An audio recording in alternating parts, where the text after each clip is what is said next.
Samantala, tinutugis pa rin ng pulisya ang mga suspect sa pamamaril sa isang building caretaker sa barangay Greater Lagro, Quezon City kagabi. Nakunan pa ng CCTV ang pamamaril pero dahil malabo ang footage, di kita ang plaka ng sasakyan ng mga suspect.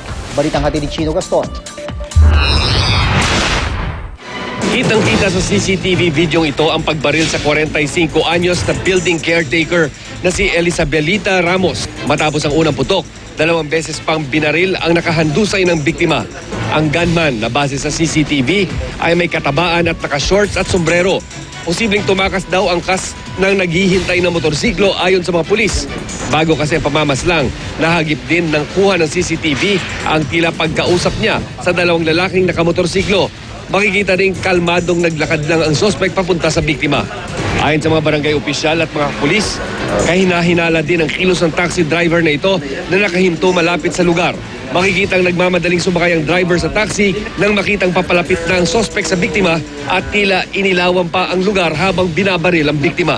Noong November nakita kami na ikwento niya yung nangyari sa kanya na sinaksak siya. So ang hinala niya noon? Yung kabit ng uncle namin na may-ari nitong mga ito. Chino Gaston, GMA News.